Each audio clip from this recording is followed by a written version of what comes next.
여러분 안녕하십니까, 진성호입니다. 이재명 대표, 이재명 전 성남시장, 이제 또 다른 코너에 몰렸습니다. 자, 방금 전 조선일보가 정자동 호텔 의혹 특종을 했습니다.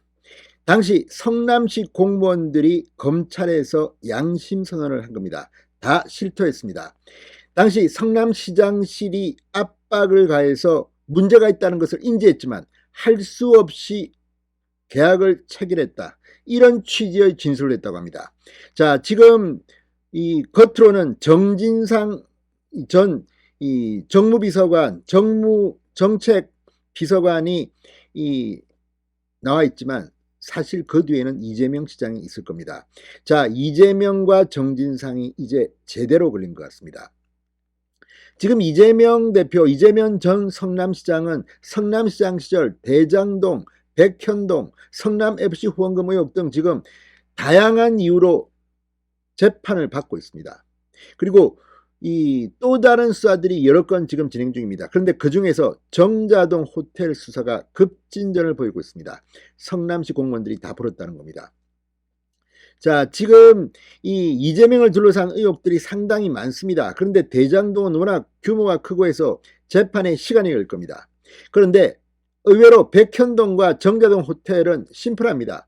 이것들이 다 모아지면 이재명 대표는 아마 상당히 오랫동안 감옥에서 지내야 할지도 모르겠습니다. 진성호의 융단 폭격 시작합니다.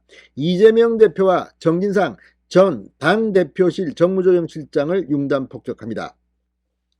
자, 정자동 호텔 개발 사업 특혜 의혹과 관련해서 성남시에서 이 업무를 담당했던 공무원들이 사업 당시 수의계약에 문제가 있다고 인지했지만 다 알았다는 겁니다. 문제가 있다고. 그러나 시장실에서 결재를 독촉해 어쩔 수 없었다는 취지로 검찰에 진술한 것으로 알려졌습니다.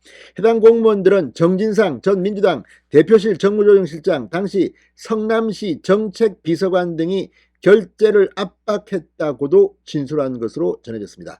자, 방금 전 조선일보가 이 같은 내용을 단독 보도했습니다. 이게 사실이라면 이제 이재명과 정진상은 도망가기가 어렵게 됐습니다.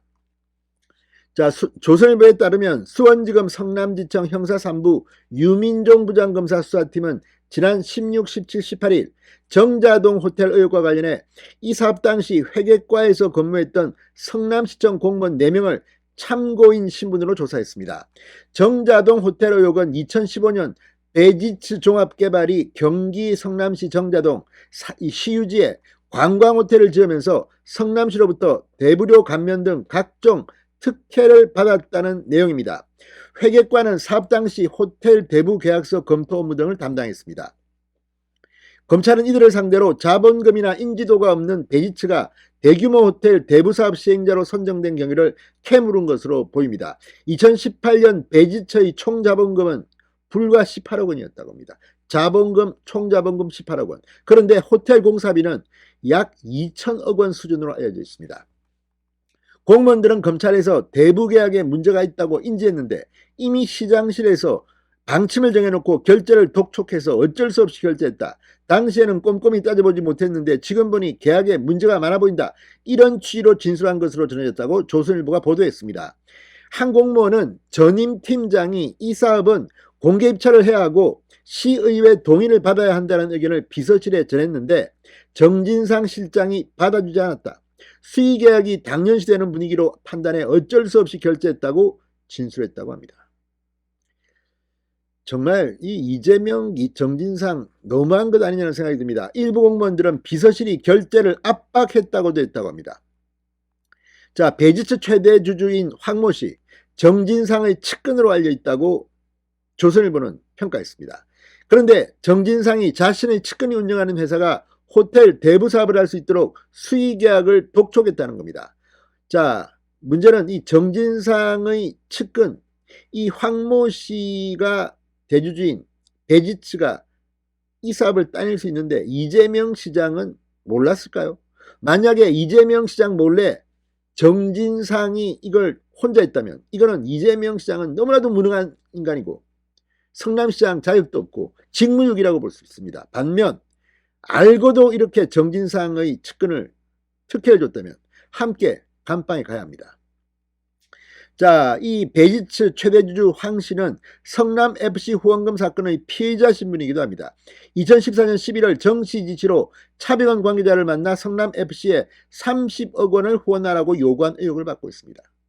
이재명, 정진상, 황모 다 한 팀이 아닌지 모르겠습니다. 검찰은 베이지츠가 호텔 대부 계약을 맺기 직전인 2015년 8월 베이지츠에 4억 4천만 원을 투자한 캐나다 국적 한국인 나모 씨를 최근 소환 조사하게 됐습니다. 나 씨가 베이지츠 지분의 30%를 획득한 뒤 베이지츠가 외국인 투자 기업으로 등록했고 성남식은 외국인 투자 촉진법을 적용해 대부료를 감면해줬다는 겁니다. 이런 식이면 정말 사업하기 참 쉽겠습니다. 베이지츠는 적법한 절차를 거쳐 사업을 진행했다며 특혜 의혹을 현재 부인하고 있습니다. 수의 계약에 대해서도 해당 부지가 속한 특별구역은 성남시에서 지역발전과 고용 창출을 위해 관내 유치가 필요하다고 판단된 단체와 기업을 관계 법령에 따라 모두 수의 계약했다는 입장입니다. 정진상 변호인은 정자동 호텔 사건과 관련돼 선임된 변호사가 없어 내용을 알지 못한다고 했다고 합니다. 자, 이 발언들을 보면 대충 그림이 그려지지 않습니까? 이재명과 정진상은 정자동 호텔에서는 빠져나가기 힘들 것입니다. 지성호의 융단 폭격이었습니다. 여러분 감사합니다.